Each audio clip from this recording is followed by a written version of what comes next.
got to straighten this out before it gets too crazy. California is more corrupt than any place. California is more corrupt than Minnesota. That is saying something. Let me tell you, tonight's red hot video, the Trump administration is moving to block more than $10 billion in federal funding for social services, including child care, to 5 Democrat-run states, including Gavin Newsom's California, over concerns, perhaps well-founded, that taxpayer funds were inappropriately transferred to illegal aliens. The Child Care Development Fund, which is apparently a temporary assistance for needy families program, and the Social Services Block Grant will all have their funding frozen by the Department of Health and Human Services. You remember these guys from last week.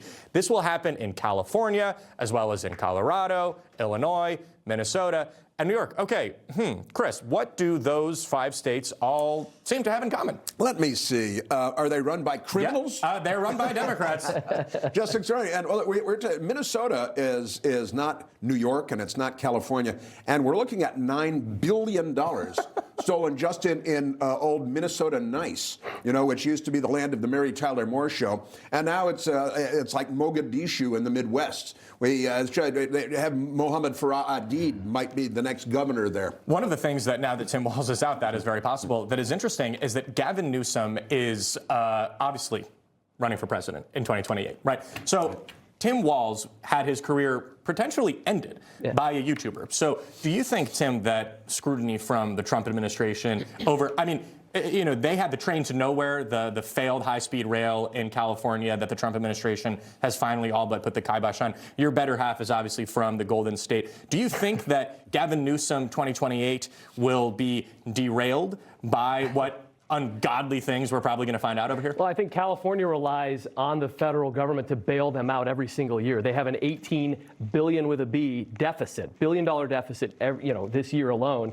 And so when you cut this money off, they actually rely on that. So there's going to be a court challenge here it's going to be fierce because they actually need this money.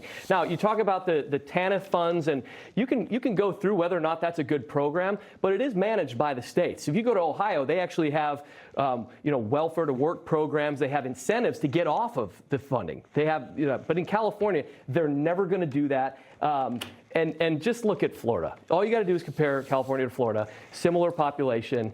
They have a $4 billion surplus, and they have zero income tax. Right. We have a Florida man in the White House. Jason, do you think that Democrats should be concerned, given what we've seen in Minnesota, that a YouTuber unveiled with the Leering Center and all of these places that haven't had kids in there since basically I was born.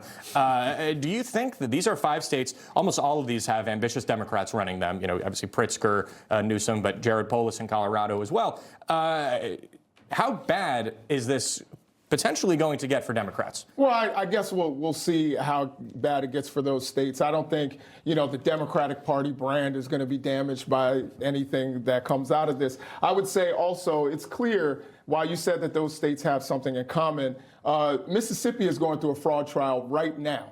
But yet, Mississippi's funding for its needy citizens is not getting cut off, nor should it. And it shouldn't be cut off for the people because of the errors of a few. The needy people of those states should still get the funding that they need in order to make their lives I think forward. The problem was that the needy people in Minnesota were not getting the funding that they needed because it was all being embezzled by all of these people. Now, Mercy, what do you think this is going to portend for Democrats? We've already learned from HHS that Somalia's representative to the UN is also tied in with healthcare systems in the United States.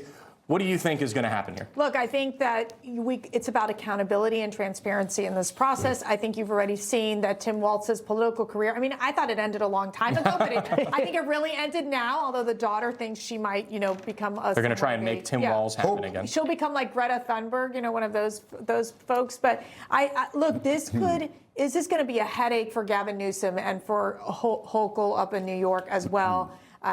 Because if they cannot come up with the money or the right investigation or where the money went to, and as you dig deeper and deeper into this, I mean, you're talking about abuse of taxpayer dollars. I think this will become a political headache. Information. Truth is freedom. is Newsmax. It's real news for real people.